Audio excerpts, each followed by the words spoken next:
Boa noite a todos. É um imenso prazer estar aqui com vocês nesse webinar patrocinado pela MIB, né? Agradecer a MIB por essa oportunidade que nós temos no Comitê de Nefrointensivismo de desenvolver esse tema, né? Com todos. Então, gostaria de agradecer e dar boa noite a todos.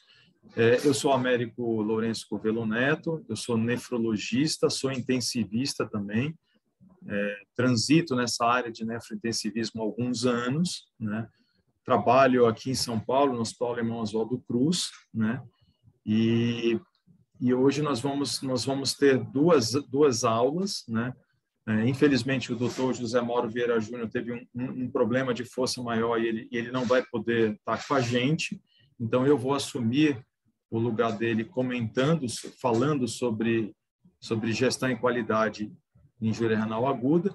E ao meu lado aqui, um grande amigo meu, desde a época da residência no HC, o professor Emerson Quintino de Lima.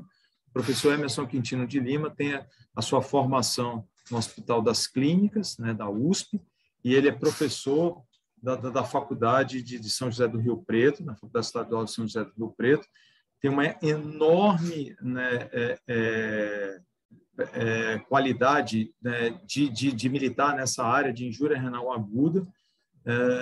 O grupo dele desenvolveu um sistema de alerta, né, sobre injúria renal aguda, e ele vai nos brindar essa noite conversando exatamente sobre esse sistema de alerta, o que ele pode trazer de benefício para o paciente com injúria renal aguda. E para a gente não perder tempo, eu vou compartilhar aqui minha aula, vou começar aqui. Nós vamos fazer a dinâmica o seguinte, nós vamos dar uma aula entre 25 minutos e 30 minutos, no máximo, pode ultrapassar um pouquinho, e depois a gente vai separar meia hora, né, de discussão, né, e vocês podem fazer as perguntas no Q&A, né, e o Emerson já vai separar as perguntas enquanto eu dou aula, e eu separo as perguntas quando ele estiver dando aula. Ok, Emerson? Ok, Américo, vamos nessa. Então, de novo, eu só queria agradecer a MIB e o Américo, que é o coordenador atual do Comitê de Nefrointensivismo pelo Covid, e agradecer a todos os participantes. E bom webinar a todos.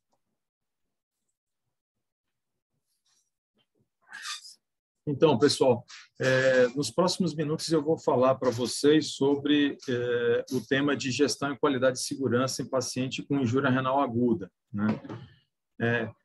Essa questão, essas duas publicações, que já têm pelo menos mais de 20 anos, elas suscitaram algumas dúvidas, né? Como raro humano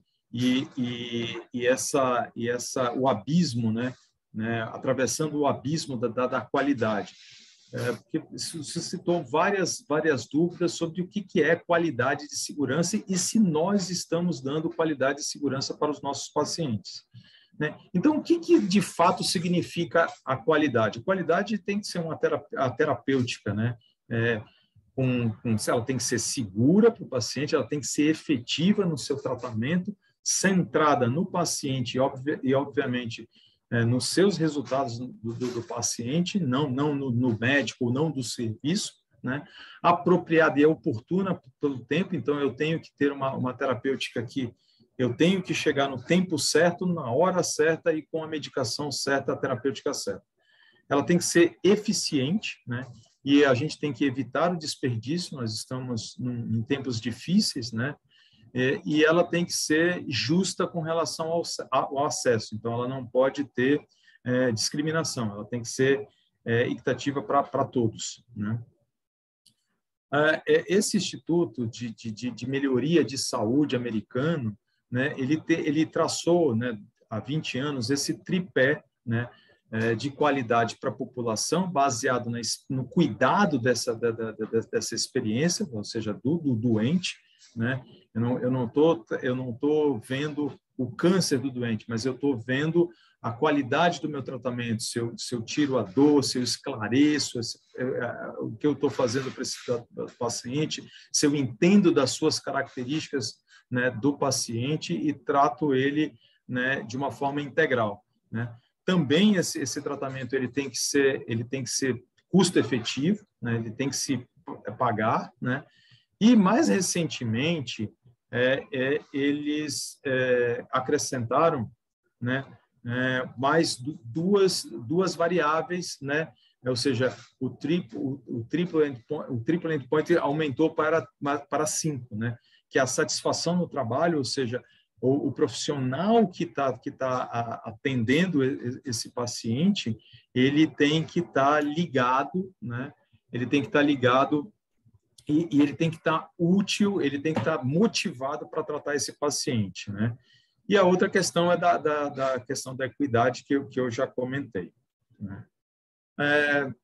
O quão é confiável essa indústria da saúde, né? Essa organização é altamente confiável? A gente pode comparar a saúde como, por exemplo, pilotar um Boeing, né, com 400 pessoas, né? Será que o controle de qualidade é o mesmo? É o mesmo controle de qualidade de uma usina nuclear, ou mesmo de um porta-aviões, ou mesmo um controle de tráfego aéreo? Não sei, né? O valor em saúde, que é uma característica importante, né, um fato importante, é a questão de que você ter um produto, né, da pertinência, ou seja, aquele tratamento é adequado para aquele paciente e não tratar, né, também é importante, ou seja, não tem indicação. Então, quando eu não tenho indicação, é uma forma binária, ou seja, é 1 ou 0. E aí eu vou multiplicar isso pelos desfechos, os desfechos dos outcomes, dos resultados do paciente e, obviamente, também da experiência desse paciente, né? Isso dividido por custo, mas eu não vou colocar em custo aqui, eu vou desperdiçar, porque às vezes isso custa bastante, né? Então, eu não posso me basear também só no custo, né?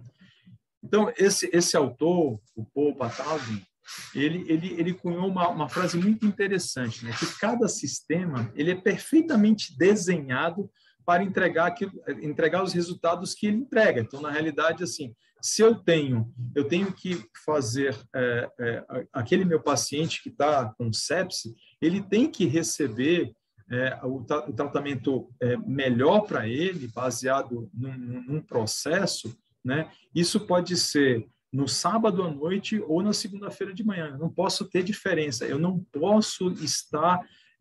o meu sistema ele não pode ter sido construído, ele tem que ser construído em processo, né? Ele não pode ser construído nas pessoas, porque senão eu não vou ter eu vou ter uma variação muito grande e em alguns momentos eu vou tratar muito bem esse meu paciente, em alguns momentos eu não vou tratar tão bem esse paciente e esse paciente vai ter problemas, né?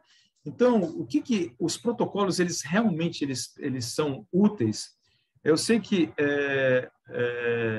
os protocolos, os médicos eles ogerizam um pouco protocolos.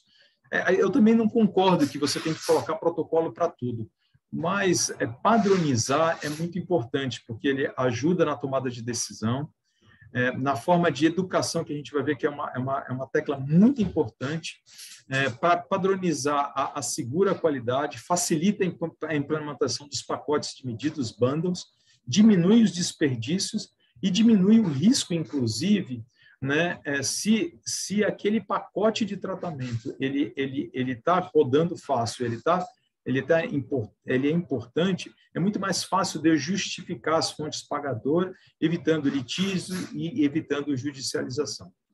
Mas e daí, pessoal? O que isso aí tem a ver com a injúria renal aguda? O que a injúria renal aguda tem a ver com tudo isso daí, né?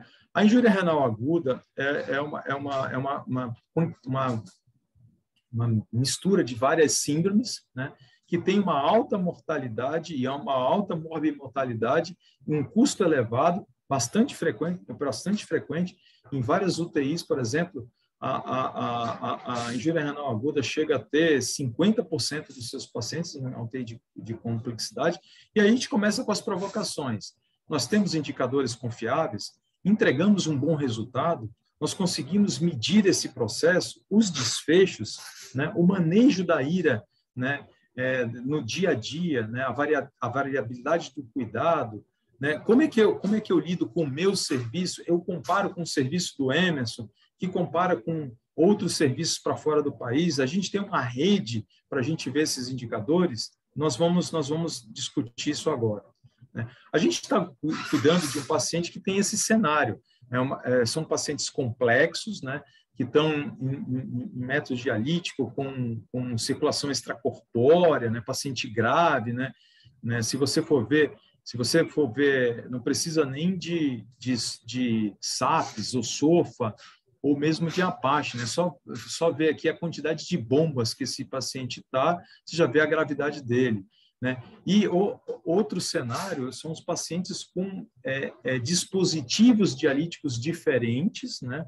Eu estou vendo aqui dispositivos diferentes, com realidades diferentes, e as informações desses dispositivos nem sempre são fáceis da gente obter resultado e qualidade para esse tipo de paciente, né?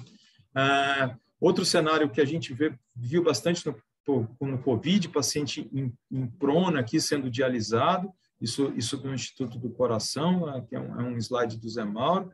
Aqui, esse paciente talvez seja o cenário mais apocalíptico, né, aqui do paciente grave, né, quantidade de bomba, óxido nítrico, diálise de fluxo lento, ECMO, canulação, transfusão.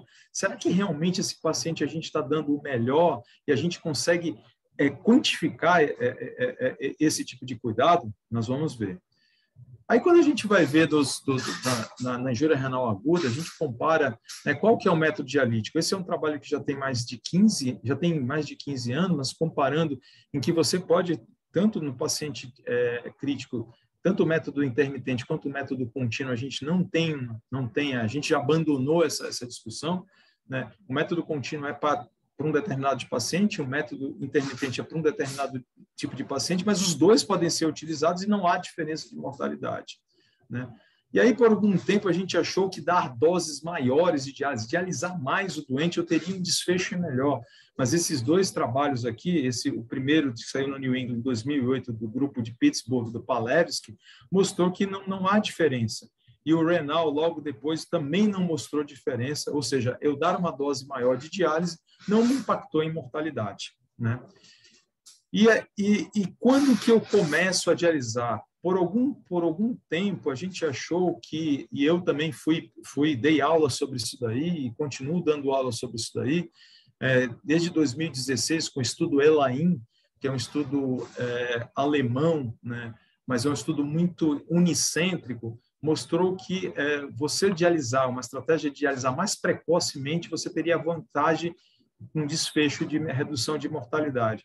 Mas dois outros estudos franceses, o AKIC e o IDEL-ICU, né, que já com uma realidade diferente, com um número maior, multicêntrico, com mais pacientes com sepsis, não mostraram esse desfecho melhor, né? E mais recentemente, o START-IKI, é um estudo que foi bastante comentado, em que você utilizar uma estratégia acelerada, que é usar o paciente dialisar em CADIGO 2, ou seja, não é aquele paciente que já está com todas, que ele não tem ainda hipercalemia, ele não está tão hipervolêmico, ele não está com balanço tão positivo, e comparando com a estratégia standard, eles não mostraram diferença de mortalidade, ou seja, não houve diferença nisso daí. Isso levou a gente a um marasmo grande, praticamente um niilismo, né? Porque, na realidade, eu fiquei com aquela impressão assim, se nada muda, então eu posso fazer o que eu quiser, né? Ou não, né? Então, eu achar que aquilo que eu estou fazendo é o ideal, porque eu não tenho um desfecho ainda adequado. Mas a gente tem outras questões também tão importantes para os nossos pacientes, como farmacocinética de antibióticos, com essas drogas vasoativas, alvo de ultrafiltração, que é uma realidade cada vez mais comum, né? Às vezes eu ligo a diálise e eu estrago o plantão do meu amigo intensivista, porque o paciente vai ficar instável. A anticoagulação regional, apesar de estar colocada no CADIGO para esse tipo de paciente como uma estratégia boa, mas ela não é uniforme ainda, né? As pessoas ou não anticoagulam, ou anticoagula heparina. A gente também não sabe quando é que a gente tira o tratamento dialítico, e estratégias para prevenir progressão da doença renal crônica. Muitos desses pacientes vão ficar crônicos, e também a gente não sabe em populações especiais, como pacientes com síndrome hepatorenal, rabdomiólise. No próprio COVID, a gente teve que sentar para ver, né, com algumas publicações, aí, a gente tem uma variabilidade de paciente, mas a gente tem evidências e diretrizes, algumas que precisam ser revisitadas, como o CADIGO, que já tem vai formar uma década aí, mas já tem discussão para atualização. Algumas como do CADOC, algumas como a canadense e a UNICE na Inglaterra, e mais recentemente a DQI, a 22ª atualização da DQI, que eu vou comentar no finalzinho, né? Já tem aí mais de 50 anos, né, que o Dora Biguian ele criou essa estrutura de pensamento em que você tem que a qualidade ela depende da estrutura, do processo que vai ser desenvolvido e dos desfechos, né? Isso na terapia intensiva tem vários, né, indicadores de qualidade, desde de evitar a extubação não planejada, dias livres de ventilação, redução de mortalidade em sepsis, redução de delírio. Mas aqui, né, aqui é um trabalho enorme, grande, baseado nesse conceito. Aqui tem um brasileiro, Dr. Soares, né, mostrou uma série de indicadores, mostrando alguns indicadores que já estão extremamente validados, que tem um consenso até de 100%, né, como, por exemplo, a taxa de extubação não planejada, mas alguns outros que ainda não têm um consenso ainda de 100%, como de pneumonia associada à ventilação mecânica, né? Mas, na realidade, assim, esses indicadores, eles precisam ter algumas características. Esse slide está um pouco poluído, mas, na realidade, ele tem que ter uma evidência, uma evidência de base, que aquilo ali vai ser importante, né? Ele precisa ser que seja fácil de utilizar, que seja fácil de medir e que eu possa reproduzir e possa criar indicadores de qualidade e depois comparar, né, com outras instituições ou com a minha própria instituição depois que eu faço um plano de ação, né? Nós temos aí vários pacotes de tratamento, desde da sepse, né, prevenção de infecção relacionada à infecção sistêmica, pneumonia associada à ventilação mecânica, própria insuficiência cardíaca, cirurgia cardíaca, o ERAS de pós-operatório, mas na injúria renal aguda a gente não tem um pacote de tratamento, a gente não tem isso. Então, vamos lá, né? Aqui a gente vê, né, já entrando nessa parte mais propriamente dita na IRA, esse é um estudo do Bagshaw, né, canadense, né, em que ele pegou assim, indicadores de qualidade em diálise contínua. Então, ele pegou 133 estudos, tem 24 estudos randomizados e controlados, ele separou 18 indicadores de qualidade, a maioria dos indicadores eram de processo, né? Os domínios ou eram de complicações como sangramento, infecção de catéter, patência de circuito, interrupções, por exemplo, paciente de interrupções não programadas, ou seja, coagula o sistema não estava programado e para a diálise, isso daí tem impacto, educação, dose de diálise, e o que tinha era duração de filtro em 41%, né, dose de diálise, ou seja, eu avaliar a dose de diálise como depuração de ureia em 20%, sangramento em 12%, a dose oferecida, ou seja, a diferença da dose prescrita para a dose oferecida, o downtime, que são paradas de interrupções não programadas do meu processo, né? E pouca coisa de treinamento, capacidade e praticamente nada de desfecho, né? E aí, quando a gente vê uma outra questão interessante, é a heterogeneidade de definições. Eu posso definir uma coagulação de filtro desde pressões maiores do que 20, ou entupir mesmo e parar, ou maior de 250, ou seja, existe uma variabilidade de definições. Isso me lembra muito o CADIGO no começo, quando a gente tinha várias definições da própria injúria renal aguda, né? Sangramento, eu posso ter um sangramento vai desde hemorragia pulmonar, necessidade de transfusão, né?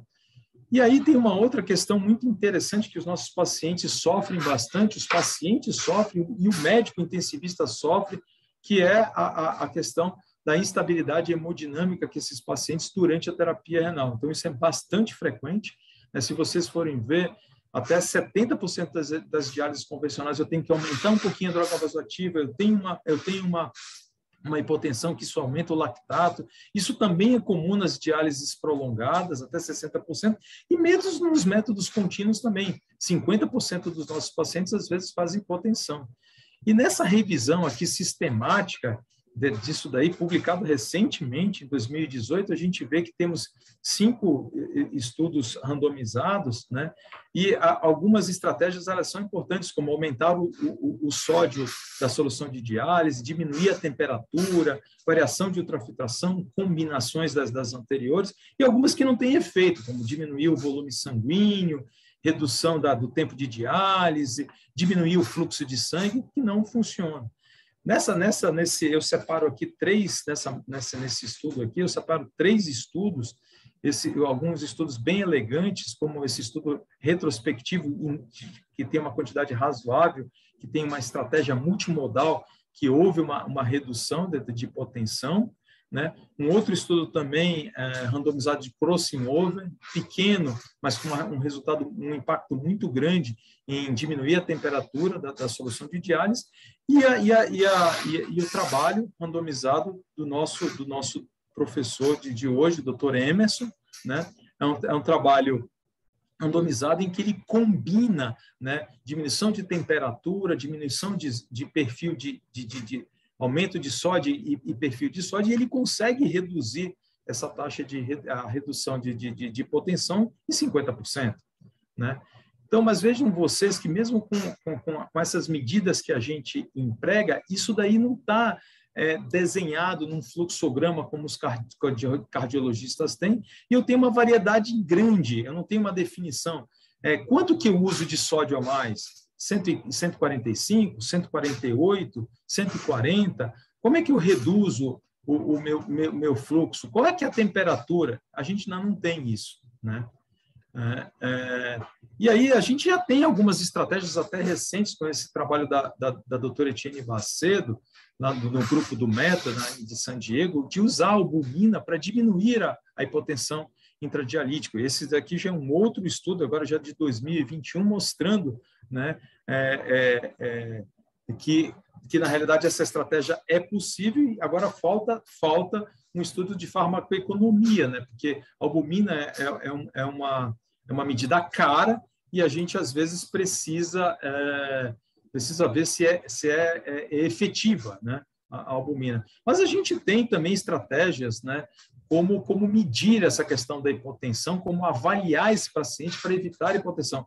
Esse é um trabalho brasileiro do Dr. Rogério Orapasso, lá da Bahia, mostrando que estratégias do uso de ultrassom, avaliação de cava, para ver volemia, eu posso olhar esse paciente com cuidado diferente, tem um instrumento para olhar esse paciente com cuidado, e que paciente eu devo ligar uma diálise isovolêmica sem tirar nada no começo e depois esperar, mas aí eu tenho uma estratégia, né, com isso. Né? Vejam vocês uma questão interessante, isso daqui é um trabalho do grupo do Rinaldo Bilomo, que sem duvidamente um grupo que produz bastante, é uma sumidade, e ele apresenta aí, é um trabalho recente, 2019, são 428 terapias, são 9.000 horas de terapia, mostrando que ele tem, vejam vocês, a sobrevida do filtro é de menos de 20 horas, ou seja, é menos de um dia a sobrevida do filtro. Né? A gente vai ver outros diapositivos, e aí quando você vai ver, quase 30% dos pacientes, eles não estavam usando anticoagulação. Eles usavam um catéter com um diâmetro menor, usava heparina ainda, e a pressão de acesso, né, ou seja, um circuito, quase 30% dos circuitos com a pressão de acesso muito baixa, ou seja, um fluxo de sangue inadequado. Né? Então, dá para ver por que ele tem uma sobrevida ruim. né? Outra questão interessante é como a gente monitora a dose. Isso também não está ainda muito esclarecido, apesar de hoje ter dispositivos, né, mais modernos, né, em que você consegue monitorar a dose que eu prescrevo e a dose que eu estou ofertando ao paciente. Isso vai ter impacto na medicina de precisão. Se eu não sei a dose que eu estou dando direito, como é que eu vou melhorar o clearance de moléculas maiores ou moléculas médias? Como é que eu vou fazer a nutrição desse paciente, né? Como é que eu vou ter um impacto, por exemplo, nos antibióticos, né? De farmacologia? Como é que eu vou monitorar o desempenho cardiovascular desse paciente?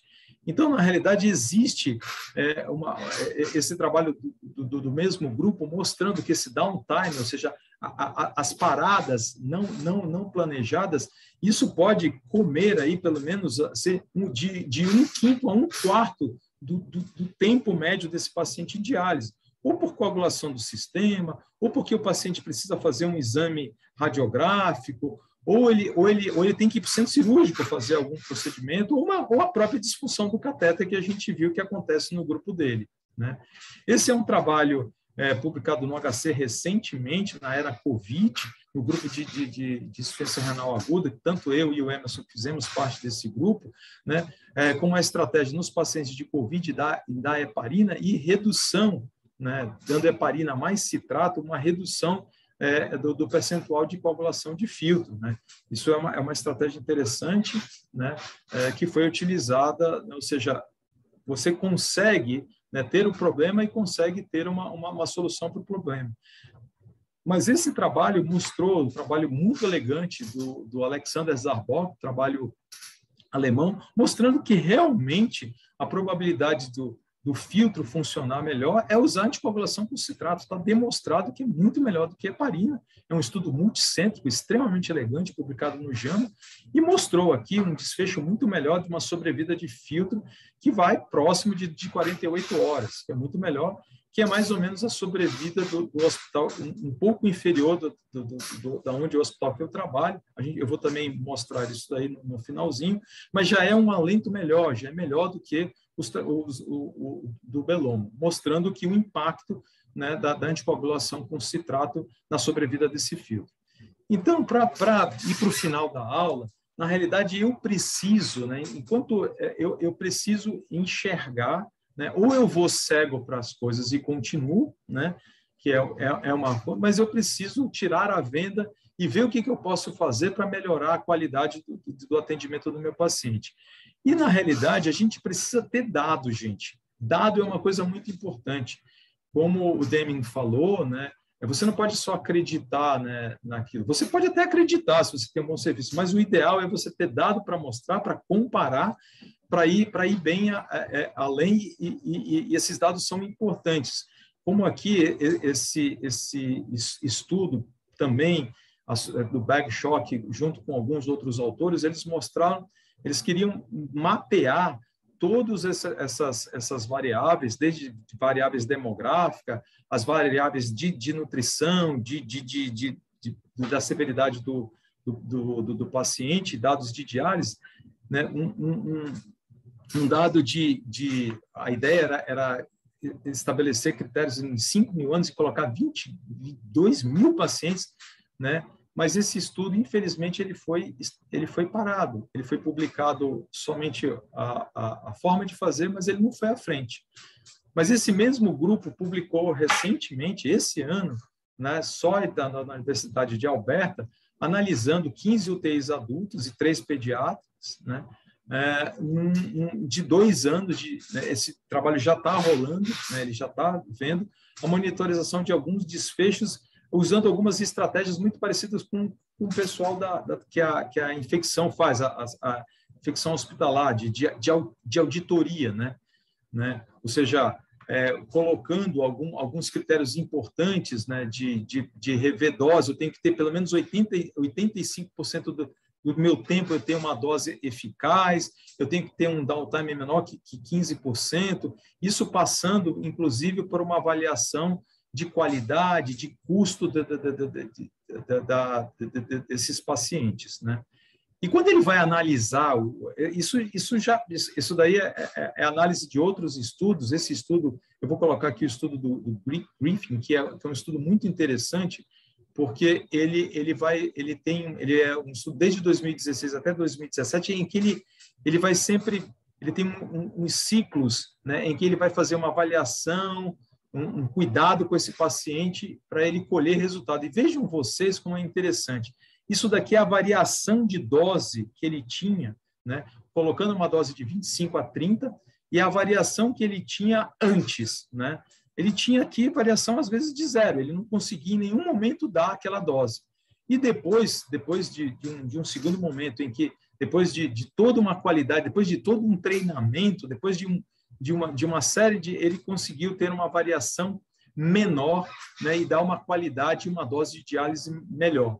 Né? Essa é uma experiência aqui do Hospital Irmão Oswaldo Cruz, utilizando uma ferramenta, o Share Source, que é uma ferramenta que já está sendo utilizada em diálise peritoneal e deve vir com outro nome. A gente testou essa variável no sistema, e a gente pegou aqui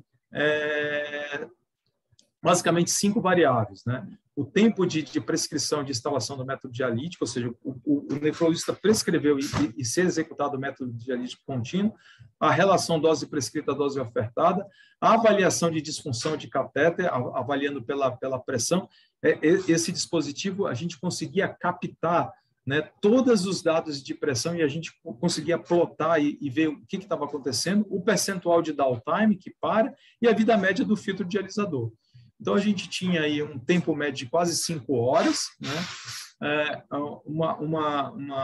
Uma redução da dose de 25%, né? 15% dos nossos catéteres eles estavam disfuncionantes, isso é em 2016, né? Um percentual de downtime de 15%, o que dava 3,6 horas de parada por dia, e uma vida média de filtro que eu fiquei muito surpreso e feliz de ser 44 horas. Mas a gente queria mais, então a gente fez um plano de ação em que foi de treinamento não só da enfermagem, mas treinamento médico e revisão de protocolos.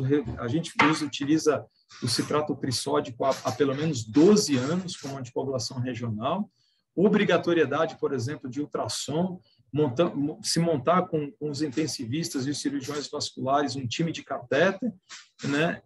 Foram todos esses uma linha de ação para isso. E o fruto disso a gente colheu, a gente conseguiu reduzir, né, o tempo de prescrição e instalação, né, para menos de 3 horas, né? Isso contando a prescrição, passagem de catéter e ligar a diálise, redução de 25% para 15%, né? Foi predominante a questão do time de catéter, de a gente reduzir para 4%, o downtime para 8%, né? Ou seja, diminuiu para 2 horas, né? E a vida média do filtro, que é o que a gente tem hoje, né? Isso caiu um pouco depois do Covid, né? De 61 horas. Né? Para finalizar, o ADQI ele mostra exatamente isso. A gente tem que desenvolver estrutura, né? Ou seja, a gente tem que ter ferramentas para ter esses dados e saber utilizar esses dados. O processo passa muito pela questão educacional e os desfechos, como sangramento, infecção, eventos adversos. Né? A gente tem muito... a gente está sempre aqui. A minha aula foi muito aqui, na realidade. Mas a gente tem outras oportunidades. O Emerson vai mostrar isso daí na experiência dele, com a questão da prevenção da injúria renal aguda dentro do hospital, e não porque também, apesar da gente estar num fórum de UTI, na IRA de comunidade, a gente tem muitas oportunidades. Né? E essas são as questões que eu separei para a provocação aqui, de todo mundo, né? Quanto tempo, né, leva, né, de indicação e execução da sua diálise no seu lugar? Qual que é o seu percentual de downtime? Né? Qual é a incidência de hipotensão e quais as estratégias, o que a gente utiliza, né? E outras perguntas possíveis dentro do hospital, né? Por exemplo, né, com a IRA, como a IRA é reconhecida? como é que são os sistemas farejadores de IRA e os sistemas de alerta que o Emerson vai comentar na próxima aula? Como é que é o manejo conservador? Eu faço o teste de estresse com furosemida? Não faço? Como é que eu defino o cuidado paliativo desse paciente? São todas essas questões que são importantes e a gente precisa dar um pontapé para melhorar a qualidade de atendimento do paciente com injúria renal aguda. Muito obrigado. Eu vou tirar o compartilhamento e para em seguida a aula do Emerson.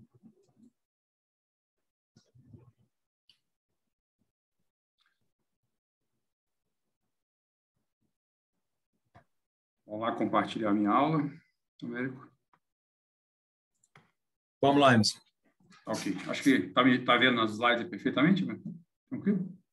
Perfeitamente, tranquilo. Pode mandar a base. Perfeito. Então, de novo, agradeço o convite para conversar com vocês. Alguns dos pontos que eu vou falar, o Américo já ressaltou. E, além de falar de alerta eletrônico de injúria renal aguda, nós vamos comentar sobre tentar responder algumas daquelas perguntas que o Américo fez no seu último slide. E vou ser sincero que a maior parte das perguntas que ele fez, a gente não tem resposta, ou pelo menos não está padronizado. Bom, qual que é o cenário da injúria renal aguda? Esses são os dados aqui da Faculdade de Medicina de São José do Rio Preto, é uma instituição hoje de mais ou menos 1.000 leitos. No auge do Covid, nós tínhamos cerca de 350 pacientes internados aqui na instituição, mais ou menos 200 leitos de UTI. Vocês vejam que nos últimos praticamente 10 anos, o número de pacientes com injúria renal aguda que o grupo que eu ajudo a coordenar vem atendendo, que eu ajudo a coordenar, ele só vem aumentando exponencialmente. Né? Em 2013 era alguma coisa em torno de 900 pacientes, em 2018, pouco antes da pandemia, por volta de 1.500, e hoje a gente está vendo mais ou menos 1.700 a 1.800 pacientes ano com injúria renal aguda na instituição deste porte. Tá? Em virtude disso, esse é um número crescente de pacientes com injúria renal aguda, a gente quer tentar mudar esse cenário, como o Américo comentou. Né? É de conhecimento de todos que a mortalidade de injúria renal aguda, ela infelizmente permanece elevada. Aqui vocês estão vendo um slide onde mostra que a mortalidade geral é em torno de 37%.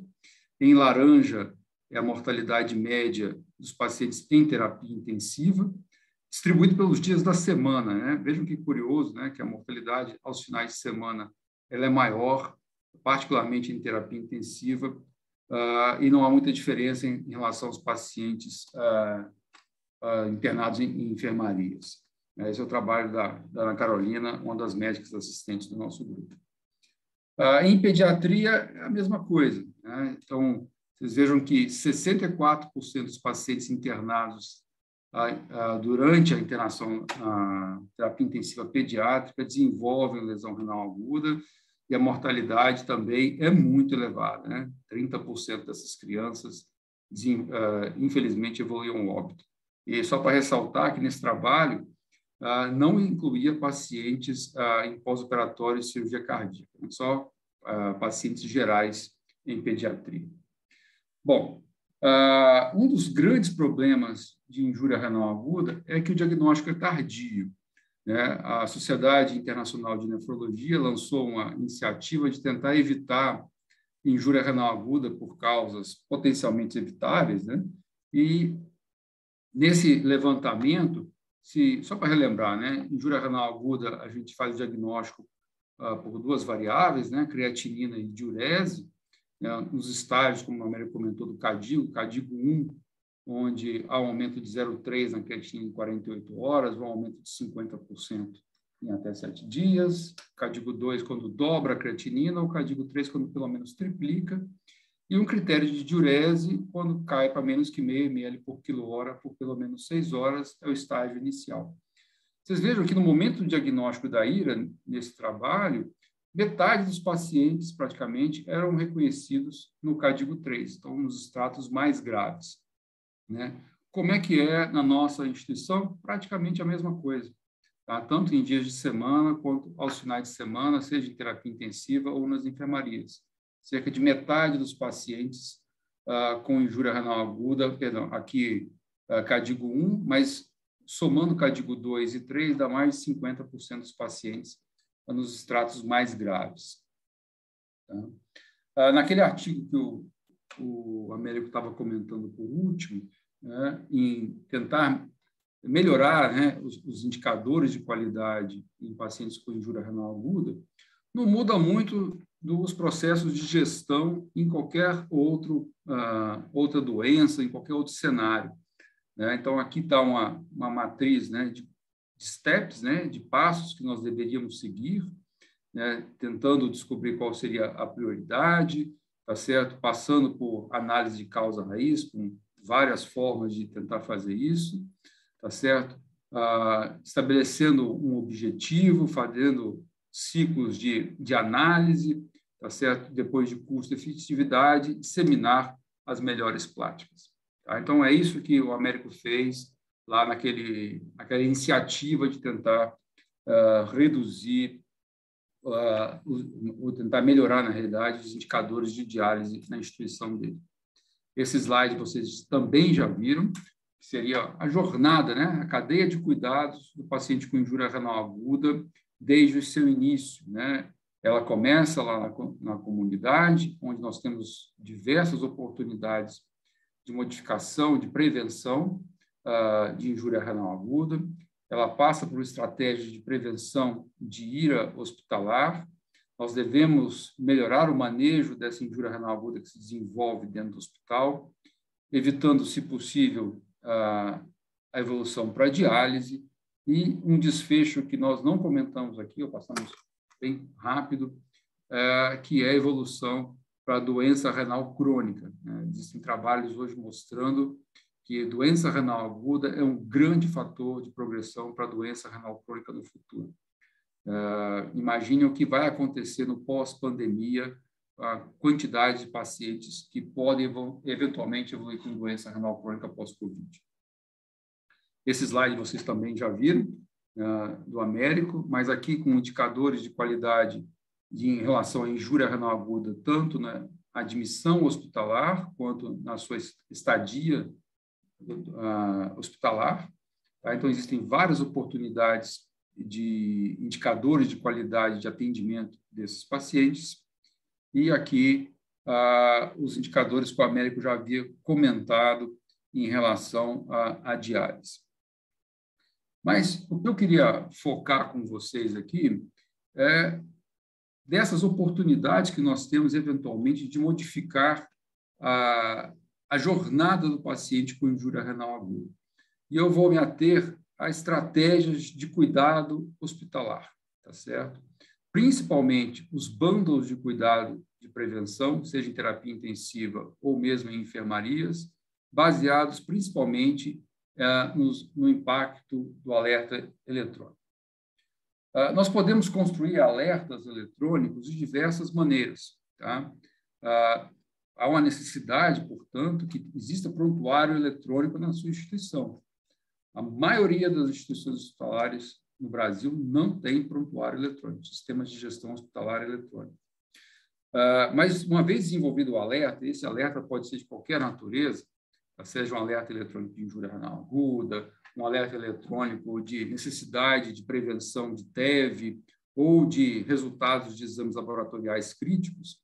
Esses alertas eles podem ser passivos, onde não interrompe nenhuma atitude do médico ou do profissional de saúde, vamos dizer assim.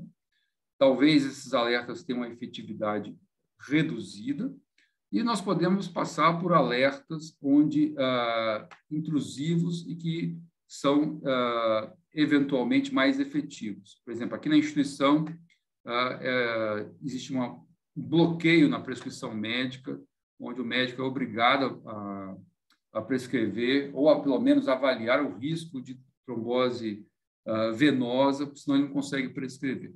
Tá? Baseado no CADIGO, né? O CADIGO, para os não nefrologistas que estão conosco aqui, é uma fundação que promove diretrizes nos cuidados de pacientes com doenças renais, mas não só injúria renal aguda.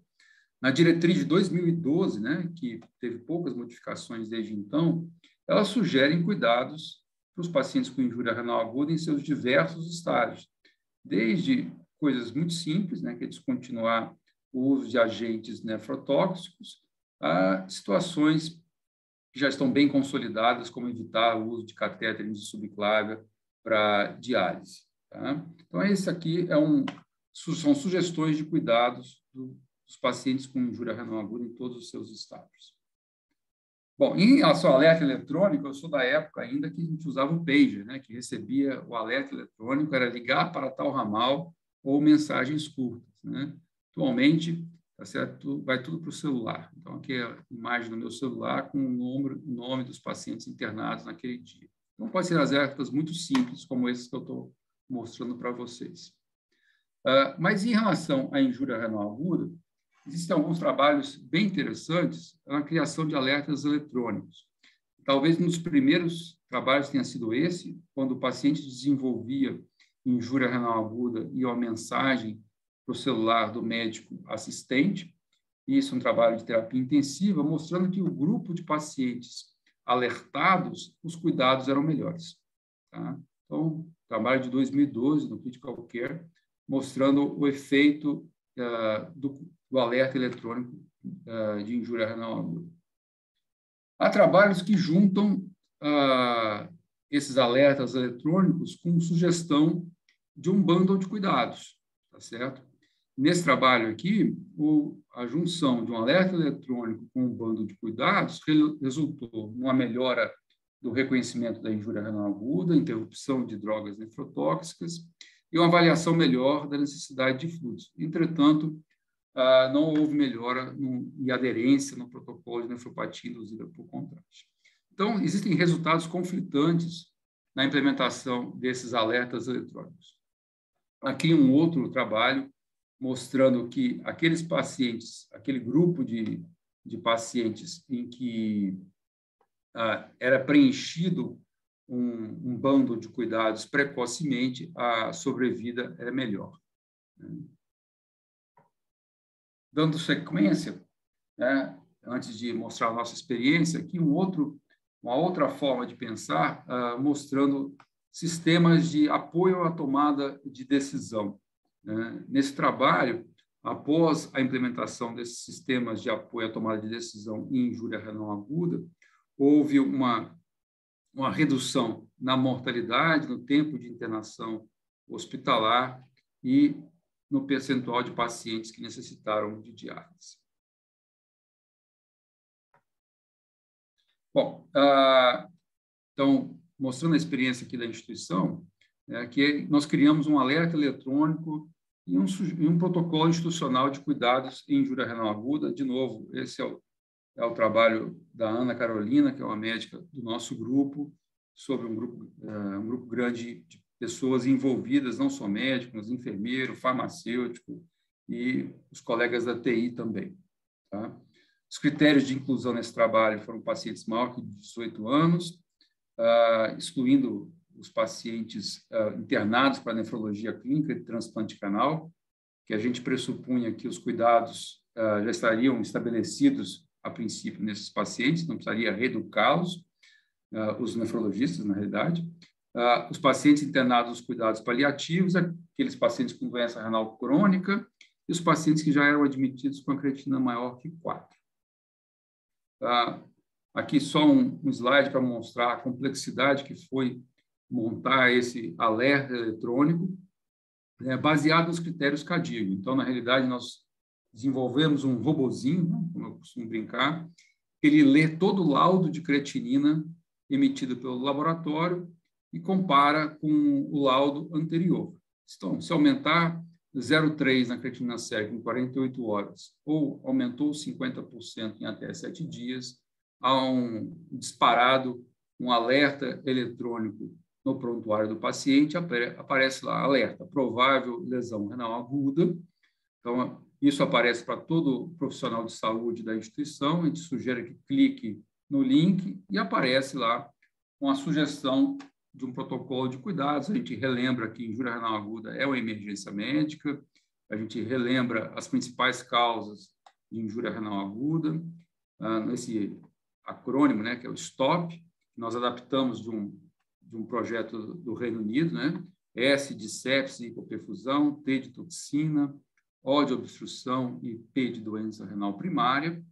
Há uma sugestão de condutas, né? Que seria avaliar a hidratação, suspender anti-inflamatório, o grupo de medicações do grupo do captopril e do losartan, o IECA, BRA, suspender a espironolactona se o paciente estiver com hipercalemia, enfim, aquelas sugestões que existem lá nos critérios CADIGO, né? E isso uma tentativa de reeducar todos os profissionais de saúde da instituição e quando chamar o nefrologista, principalmente nos estágios 2 e 3 do CADIGO, causas de ira desconhecida, doença renal primária, e a gente tem aqui o BIP do residente e do assistente da nefrologia desse grupo de agudos.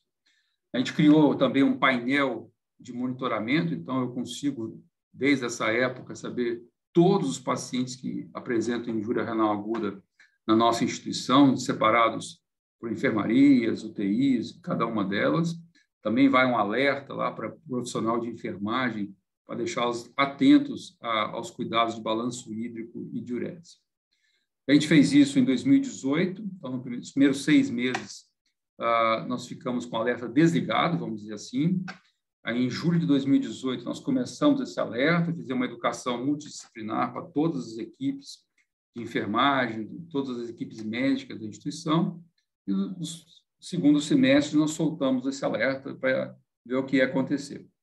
Então, vocês vejam que nós tivemos 3.174 pacientes, né? No grupo pré-alerta, 10% dos pacientes desenvolveram ira, no grupo pós-alerta, 9% dos pacientes internados desenvolveram ira, de um total de mais de 30 mil internações. Tá? Em relação às características desses pacientes, não há diferença praticamente entre o grupo pré e pós-alerta, né? Seja na idade, na etnia, na creatinina basal e no motivo e na forma que foi feito o diagnóstico de injúria renal aguda, que é a creatinina, em 48 horas ou aumento em 7 dias. Só lembrando que a gente não utilizou volume urinário, porque é difícil de adquirir esse dado de pacientes em enfermarias, né? Fácil em UTI, mas nem sempre viável em enfermaria. Depois do alerta, o número de pacientes que o nefrologista foi chamado praticamente não mudou, entretanto, ele foi chamado praticamente no mesmo dia após o desencadeamento do alerta, principalmente nos casos graves.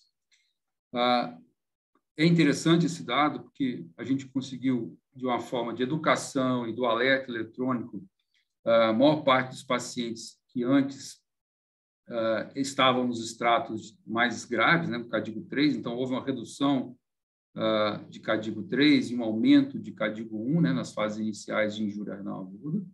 Parece pouco aqui, né, mas é um número bem relevante. E o que nos deixou muito satisfeitos é que, depois do alerta eletrônico, houve uma redução da progressão da injúria renal aguda de estágios mais precoces para os estágios mais avançados, CADIGOs 2 e 3. E aí, quando a gente já vai avaliar o cuidado, a gente, tudo bem, nós conseguimos reduzir a progressão, mas vamos ver como é que esse paciente está sendo cuidado. Então, a gente pegou 24 horas antes do alerta e 24 horas depois. Né? E aí vem algumas surpresas, umas boas e outras nem tanto. Né? Vocês vejam que, antes do alerta eletrônico, menos de 70% dos pacientes estavam com controle de balanço hídrico. Né? Aqui eu estou falando de diurese, de a ficha completa do balanço hídrico e, eventualmente, até em terapia intensiva. Esse dado, infelizmente, aconteceu, né? A gente alerta o médico, o profissional de saúde, sobre injúria renal aguda e menos da metade dos profissionais, dos médicos, solicitam uma nova creatinina no dia seguinte após o alerta. E aqui tem várias interpretações, uma delas é que, eventualmente, o médico não viu o alerta ou não entrou no prontuário do paciente no dia seguinte. A realização de glicemia capilar aumentou e, portanto, nós reconhecemos mais pacientes que estavam com hiperglicemia. Então, mais um indicador aqui que talvez não estava sendo coletado antes da realização do alerta eletrônico. E aqui um dado que nos deixa bastante satisfeitos: após o alerta, houve uma redução de episódios de hipotensão. E vejam vocês, né, 4% dos pacientes estavam em uso de anti-inflamatório, mesmo com insuficiência renal. Né? Reduziu? Reduziu, mas mesmo assim, um número significativo de pacientes, pelo menos na minha visão, estava em uso ruim isso, né? Está em uso de anti-inflamatório. Tá? Houve uma redução da prescrição de ECA-OBRA, esse talvez seja um dos cenários mais duvidosos ainda em injúria renal aguda, mas ainda é recomendado, pelo menos a maior parte dos guidelines, suspensão dessas drogas em vigência de IRA. E a mortalidade reduziu. Então, vocês vejam que, com medidas de educação, tá certo? E o alerta eletrônico, a gente conseguiu reduzir a mortalidade perto de 37% para 30%. Então, é possível, com medida de tecnologia e educação, a gente conseguir efeitos tão bons quanto esse aqui. Né? Em relação aos preditores de mortalidade, só queria mostrar para vocês que o uso do alerta eletrônico ele foi o principal motivo, preditor de proteção, vamos dizer assim, para mortalidade nesse grupo de pacientes. E aqui tem a atuação do farmacêutico, né? Acoplado ao nosso grupo, junto com esse trabalho, tem uma farmacêutica que ela começou a ligar para todos os médicos, tá certo? Quando tinha inconformidades na prescrição. Então, em azul aqui, as taxas de intervenções aceitas, né? No começo, as pessoas não estavam muito acostumadas a isso, eu confesso aqui na instituição, do farmacêutico ligar para poder educar o médico, né? Olha, a tua dose de medicação está errada, reveja, está muito diluída, reduz a quantidade de volume, enfim, é esse o papel da farmacêutica, tá certo? Só que, mesmo assim, perto de 20% dos pacientes têm inconformidade na prescrição médica. Bom, após o início desse alerta, como eu comentei com vocês, o número de pacientes só vem aumentando, tá certo? E a gente conseguiu manter esse resultado aí em 2019, tá?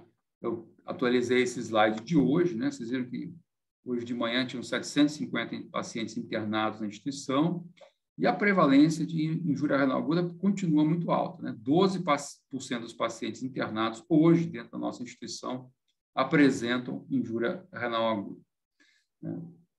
Eu vou pular esse slide aqui, mas talvez o que seja o futuro, né, ou na realidade o presente, sejam alertas eletrônicos em tempo real, né, onde a gente consegue, através de análise de risco desses pacientes, né, através das informações colocadas em prontuário eletrônico, estimar o risco de desenvolvimento de injúria renal aguda e alertar as equipes antes que isso aconteça.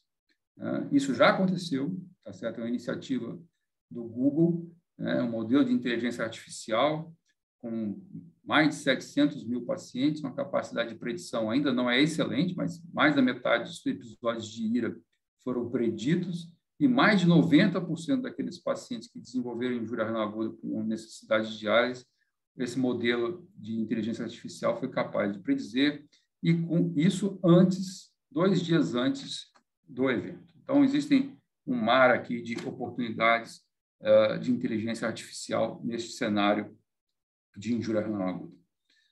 E mais para finalizar, né, a gente está num fórum de terapia intensiva, mas a gente não pode esquecer do que vai acontecer depois que o paciente sair da terapia intensiva. Né? A gente está comentando aqui dos alertas eletrônicos, né, de tentar pescar esses pacientes dentro do hospital, né, foi o que a gente tentou fazer com o alerta eletrônico, o reconhecimento e o estadiamento, através desse painel de monitoramento que nós temos utilizado aqui. E aqui eu faço uma pausa, né? A maior parte das equipes de nefrologia são equipes reativas. O que eu quero falar com isso? Ela espera ser chamada. E a nossa equipe de nefrologia também é uma equipe reativa, ainda, tá? Por conta do tamanho da nossa instituição. Mas o ideal seria que nós tivéssemos equipes proativas, né?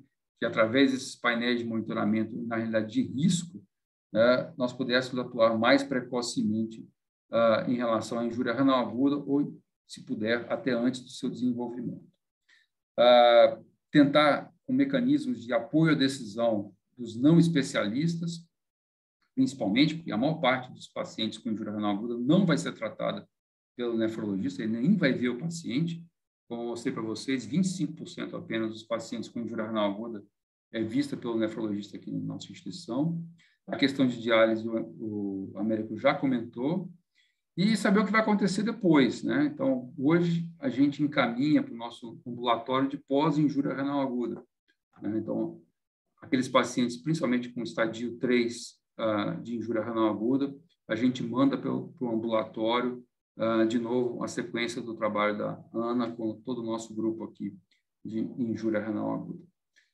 E, mais uma vez, essa é a cadeia de cuidados que nós temos que ficar atentos no manejo desses pacientes. E só agradecer a todo o grupo de injúria renal aguda aqui da instituição. Obrigado, Américo, obrigado a todos, e a gente está aberto para questionamentos.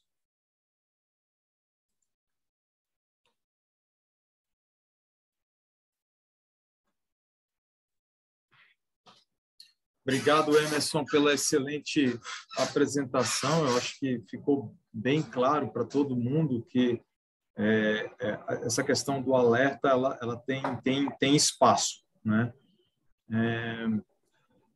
Tem uma pergunta aqui do Heitor, né? Que ele planeja começar a iniciação científica em diálise e ele está perguntando sobre literatura. Eu vou falar para o Heitor fazer o seguinte: Heitor, deixa no seu chat, né, o seu e-mail, que eu e o Emerson, a gente disponibiliza para vocês uma literatura, mesmo de livro-texto, para você começar aí sua jornada, e boa sorte, né? A gente tem algumas... Eu vou começar com uma pergunta aqui para o Emerson. É que recentemente eu escrevi um texto para o livro que está sendo montado pelo Suassuna, né, sobre os score prognóstico, que a gente praticamente hoje não utiliza mais para decisão de se eu vou dialisar ou vou fazer diagnóstico, mas eu comentei nos alertas e eu vi que alguns trabalhos, né, eu vi um trabalho grande americano mostrando que os alertas não modificaram, né? E quando a gente vai ler a discussão, é uma coisa que eu me vejo. Eu sei que tem muitas instituições que não têm, mas hoje a gente tem muitas instituições que têm, né, modelo de prescrição eletrônica, e os sistemas de alerta são muito poluídos, né? Onde a gente tem muito pop-up, né? Aí, às vezes, o médico, eu vejo de vez em quando aqui no Oswaldo Cruz, o médico batendo assim na tecla: puta, sai daqui, eu quero fazer minha prescrição, tal. Isso daí, esse autor, né, ele comenta que isso daí aumenta a síndrome de burnout nos médicos. Como é que você vê isso daí, Emerson? Então, Américo, excelente comentário. Uma das pessoas que escreve muito sobre isso, chama Francis Perry Wilson. Para quem quiser dar uma checada, literatura sobre alerta eletrônico, Perry Wilson. Por sinal, ele tem um curso muito interessante também de estatística em saúde. Bom, o que você está comentando, América, chama fadiga de alerta, tá certo? Então, esses alertas eletrônicos que poluem muitas vezes o prontuário e a prescrição médica, tá? Falando aqui da experiência da gente, o que a gente tentou fazer foi um alerta que não fosse interruptivo, tá certo? Então, a gente não atrapalhou a prescrição do médico, tá? Então, aparece lá o alerta, aparece uma sugestão de cuidados, ele não é obrigado a clicar naquele item, tá certo? Isso não atrapalha a prescrição. Por outro lado, aqui na instituição também tem um alerta que eu comentei que é interruptiva. Ele não consegue prescrever, tá certo, se ele não fizer a análise do risco de trombose venosa. Tá? Então, Américo, assim, é um desafio, eu diria, tá certo? Essa balança entre alertas interruptivos e não interruptivos. Eu acredito mais, assim, na realização de educação, de processos educacionais e treinamento de todas as equipes. E quando eu falo de todas as equipes aqui, eu não estou falando de médico, não, tá? Só. Tá certo? Eu estou falando de todas as equipes envolvidas no cuidado do paciente. fisioterapeutas, enfermeiros, nutricionistas e assim por diante, né? Perfeito, Emerson. Aqui a gente já tem uma pergunta, né, sobre na gestão de qualidade da diálise, né? Vocês fazem a coleta de água das osmoses e máquinas sobre o preparo com esse questionamento de forma regional. Como é que é feito isso? Gostaria de saber a experiência de vocês. Quem está perguntando é a Marisa Souza. Eu posso comentar a experiência local aqui do Oswaldo Cruz. Assim, a gente não usa diálise, osmose reversa portátil, né? A gente usou durante um tempo, né? Mas o controle de qualidade de água é complicado porque na UTI o uso é sazonal, né? Então, se eu paro essa máquina e isso daí nessa membrana vai crescer bactéria e aí eu coleto, está positivo, aí eu tenho que reprocessar essa membrana, coletar tudo de novo, isso tem um custo. Inclusive tem uma farmacêutica que fez um estudo aqui de farmacoeconomia aqui, né, mostrando que isso daí não é custo efetivo, né? Então, a gente tem 2 sistemas de tratamento que alimentam a UTI, né? A osmose reversa, que alimenta a UTI.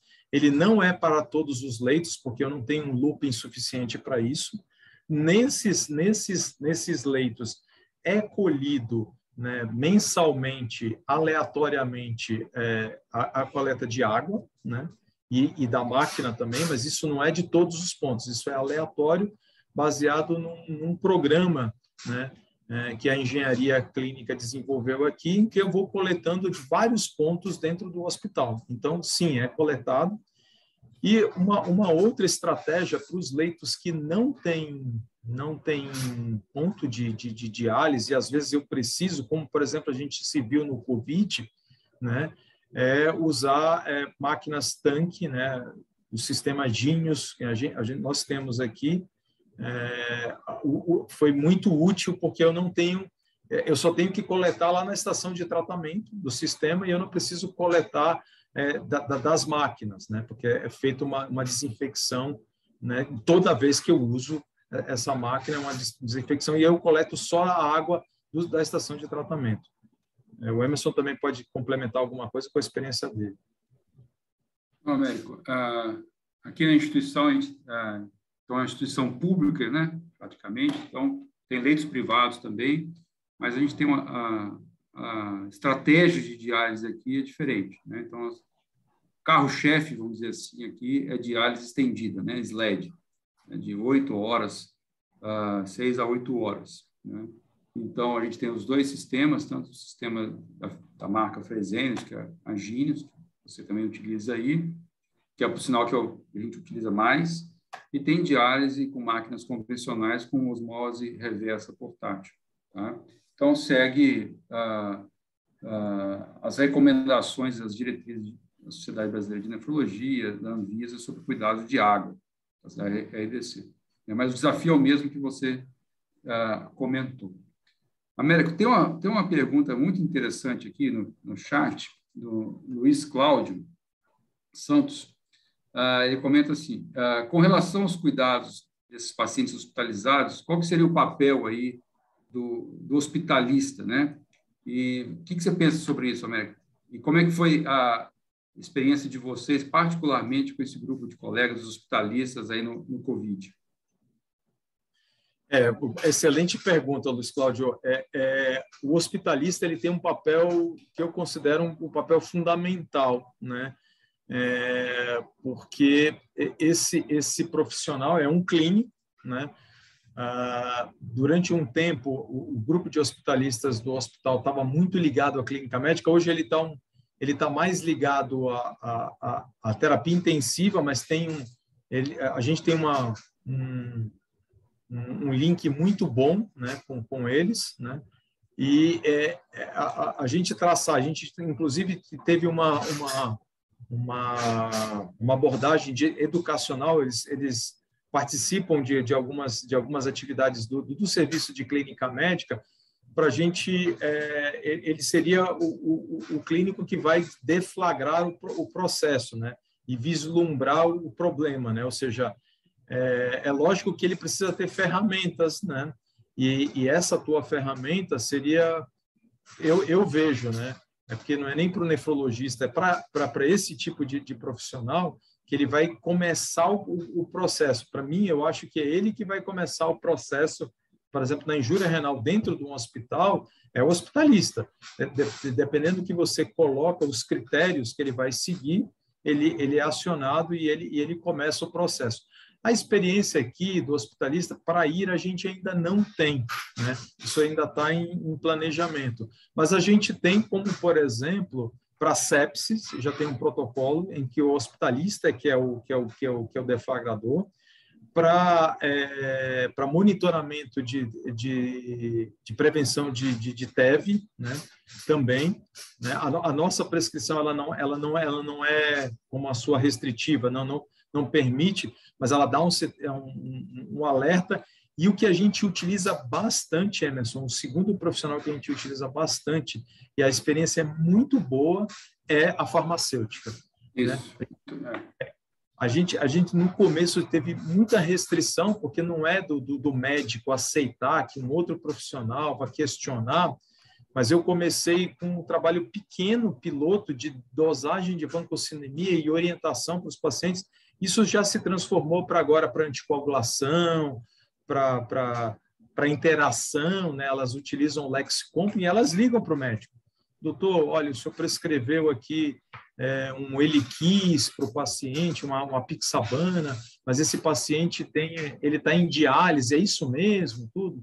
Quer dizer, isso já está fazendo parte da rotina, né? E é fundamental. Bárbaro. Américo, eu tenho uma pergunta para você aí, e acabou de chegar aqui da Andréa Guaraldo, a mesma pergunta que eu ia fazer, tá certo? Em relação aos indicadores de qualidade, né?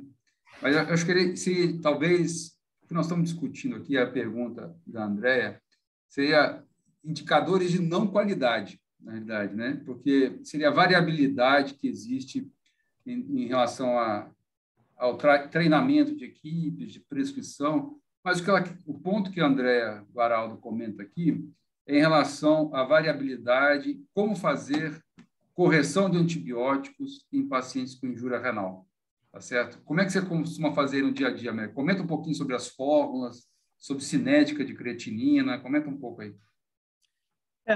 Olha, Emerson, essa é uma pergunta muito boa, né? O que é fácil é o que a gente consegue dosar, que é a vanco, a micacina, né? Porque ultimamente a gente tem utilizado, por conta dessas bactérias aí multiresistentes, voltamos a utilizar aminoglicosídeo em algumas situações. Essas são as fáceis, né?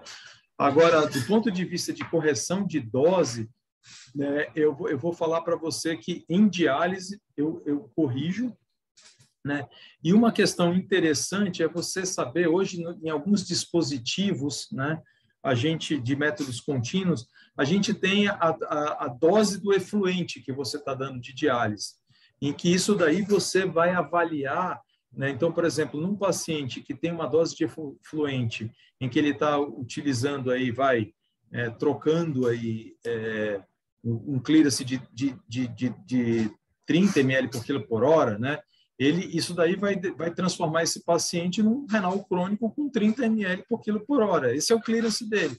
E a correção deve ser feita utilizando esse dado. Isso nos métodos contínuos. Nos métodos intermitentes, essa aí é uma guerra, né? A gente ainda não tem ainda... Lógico que a gente tem as ferramentas, o Sanfor, né? Mas a gente sabe que Sanfor, que a gente sabe, ou algumas outras plataformas que a gente pode utilizar, mas isso a gente sabe que na prática do dia a dia não é tão simples, né? Porque eu posso cair em algumas pegadinhas, como, por exemplo, aquilo de você sempre dar o antibiótico, né? Depois da diálise, né? Ou seja, dar sempre pós-diálise, eu tenho um problema para alguns antibióticos, como, por exemplo, vários beta-lactâmicos, que eles são dialisáveis, né? Meronem é dialisável, o próprio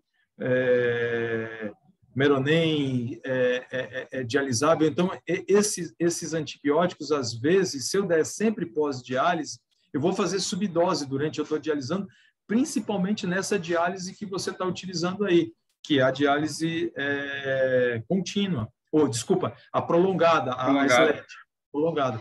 Então, para esse tipo de coisa, eu hoje estou preferindo manter o antibiótico, né? Por exemplo, no Meronem, fazer uma correção para 1 grama de 12 em 12, em vez de 1 grama de 8 em 8, e dar uma dose extra depois da diálise, uma meia dose pós-diálise, né? Isso daí é um desafio, né?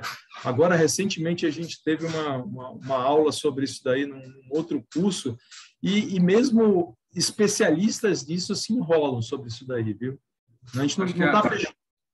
Eu acho que não tem resposta clara, Américo, particularmente naqueles pacientes que não estão dialisando ainda, né? Talvez seja um outro foco de pergunta da Andréia aí, né? Aquele paciente que está na UTI, né, aquele padrão, né, pós-operatório, eventualmente séptico, tinha uma creatinina de 1,5, uma senhora de 80 anos, se você fizer uma estimativa de filtração glomerular pelas fórmulas existentes, talvez dê menos de 30 ml de filtração.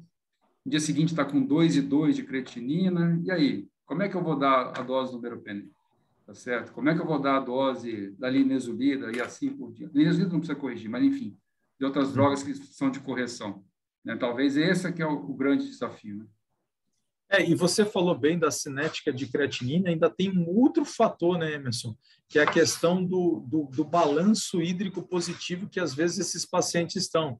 No trabalho da Etienne Macedo, né, um trabalho que eu recomendo, por exemplo, para a Andréia também ler, é que aquela creatinina, naquele paciente que tem um balanço muito positivo, ela pode ter uma variação, né, de até 30% ela ser mais baixa, ou seja, ele está diluído.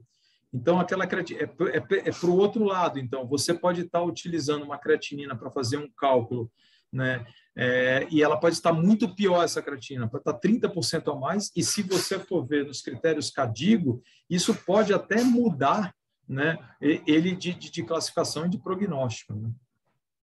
Ô, Américo, tem aquele slide, um dos últimos slides, com essas provocações que você comentou lá, tá certo? Sobre coisas não respondidas ainda em nefrointensivismo, né? Ou até em injúria renal aguda de uma forma global.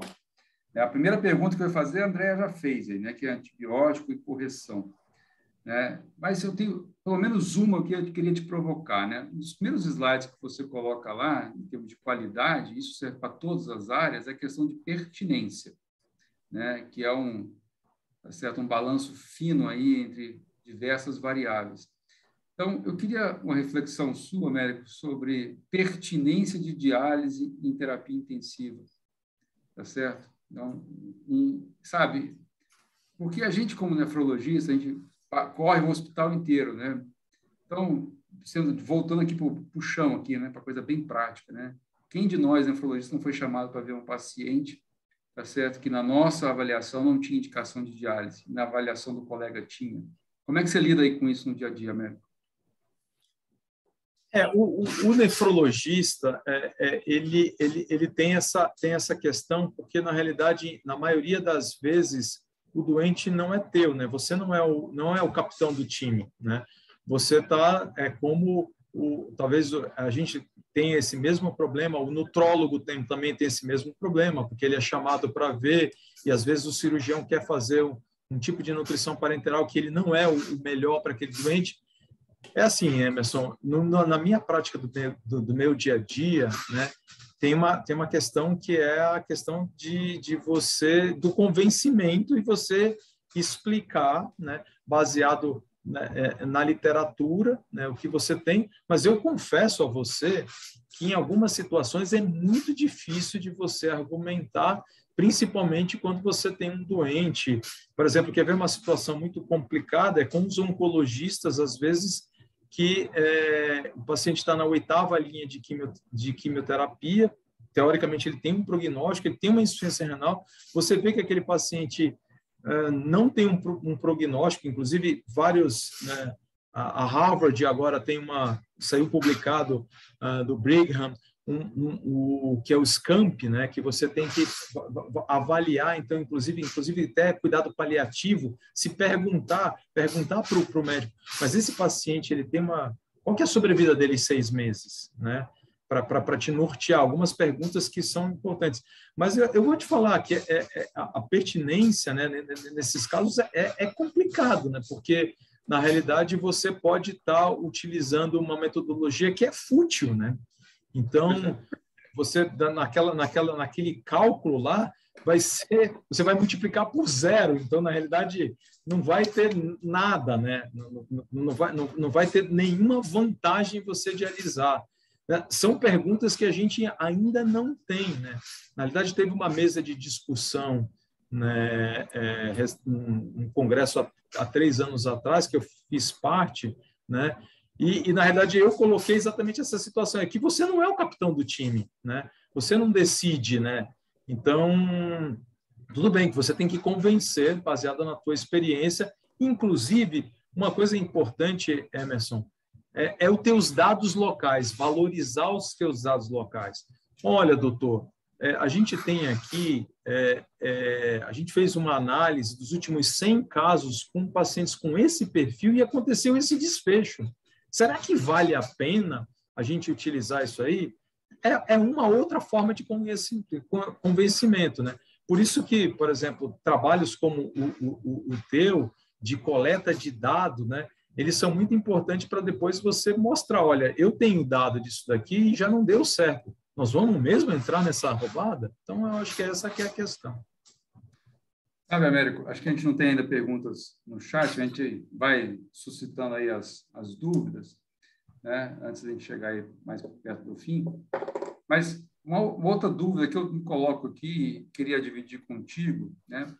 A gente, no nefrointensivismo, eu acho que a gente está muito atrás, fazendo uma reflexão muito justa aqui, muito honesta com os colegas que estão conosco aqui. Muito atrás em relação a diversas especialidades, tá certo? Então, a gente mal sabe a hora de indicar diálise. Você já mostrou isso, tá certo? Existe dúvida de quando indicar diálise. Antes da diálise, a gente mal faz diagnóstico de injúria renal aguda dentro do hospital. Tem um trabalho do Reino Unido, já faz um tempo, já uns 10 anos, mostrando que metade dos pacientes com injúria renal aguda no hospital do Reino Unido eram maltratados. Maltratados, assim, não tinham qualidade no seu tratamento, né? A injúria renal aguda, como mostrei, era reconhecida tardiamente, os pacientes eram mal conduzidos. Então, eu fico me perguntando aqui, Américo, né? Se a gente não tem indicador de qualidade, cara, ou a gente melhora, ou a gente, como médico, como grupo, melhora, ou a fonte pagadora vai fazer a gente melhorar. Seja a fonte pagadora SUS ou a fonte pagadora privada. Tá certo? E não vai pagar a conta da gente, né? Então, eu fico me pensando isso. O que você pensa sobre isso, Américo? É uma excelente provocação essa sua, Emerson. E a gente estava comentando antes do webinar começar, que a gente realmente está muito atrás.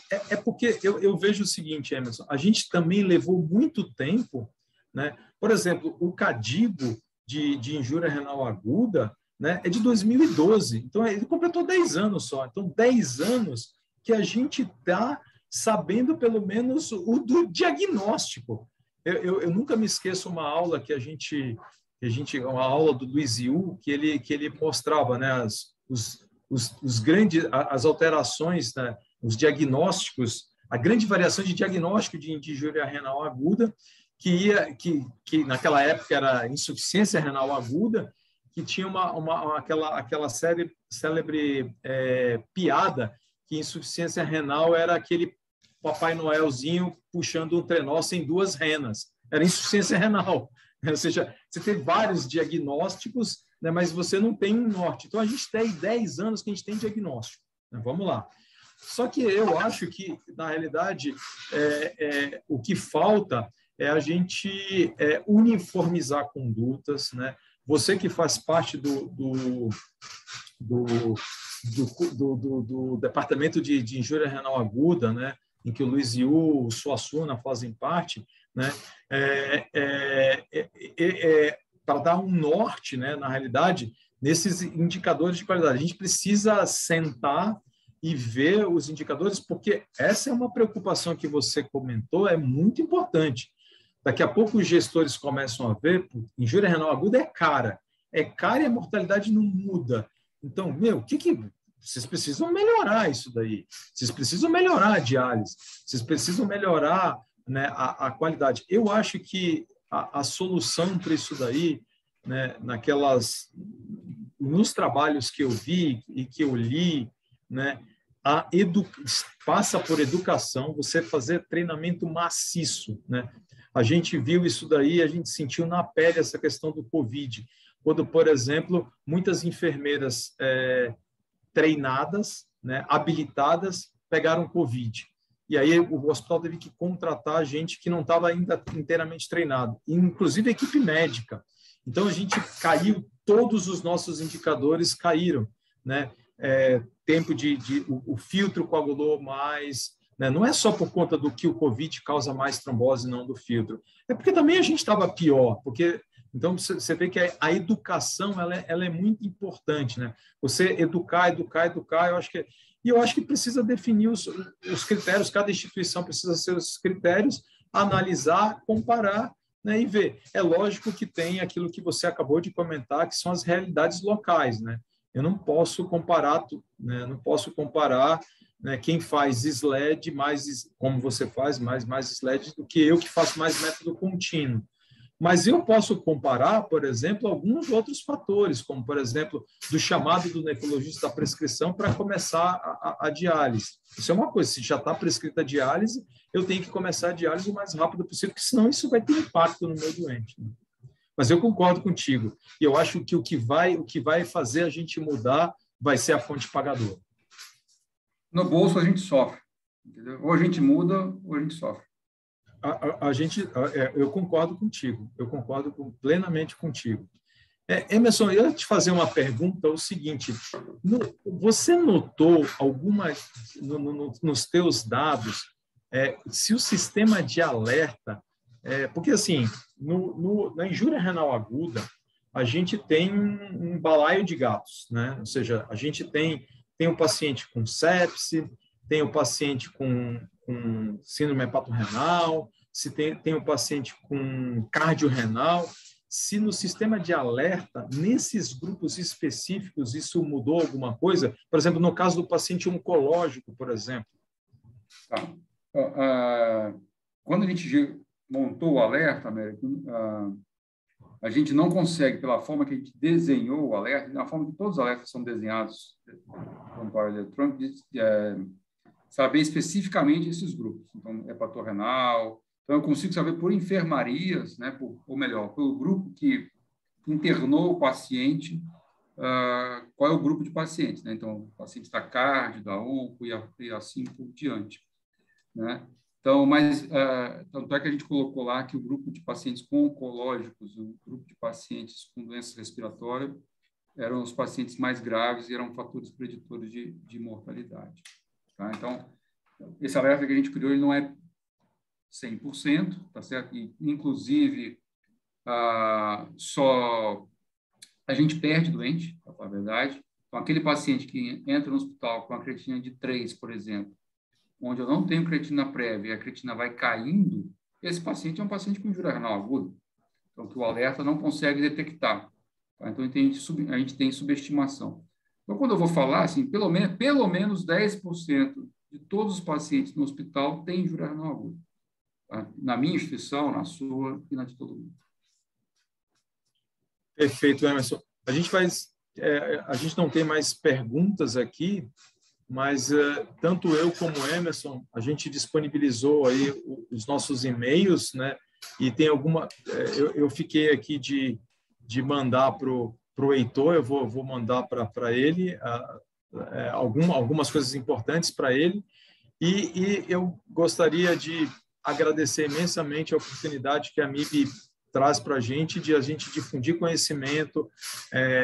Eu tenho certeza que quem assistiu esse webinar vai para casa refletindo, né, o que eu posso melhorar, né, a assistência do meu paciente, né? Então, chega lá, o que eu posso fazer, qual que é o indicador que eu posso utilizar, qual que é o indicador que eu posso validar e qual que é o indicador que eu vou comparar, né, não só dentro da minha instituição, uma realidade hoje e daqui a algum tempo, ou como eu comparar com a instituição do Emerson ou com a instituição de qualquer outro nefrologista. Muito obrigado, boa noite a todos. E com as palavras finais, o Emerson vai também tecer alguns comentários para vocês. Eu só queria novamente agradecer a presença de todos aqui que ficaram conosco até agora. Agradecer a MIB pela oportunidade, o Américo, o coordenador do grupo, do Departamento de Nefrointensivismo da MIB. Então, agradeço a todos, boa noite e vão para casa refletir um pouco sobre injúria renal aguda. Muito obrigado, pessoal. Obrigado, pessoal. Bom jantar. É isso aí.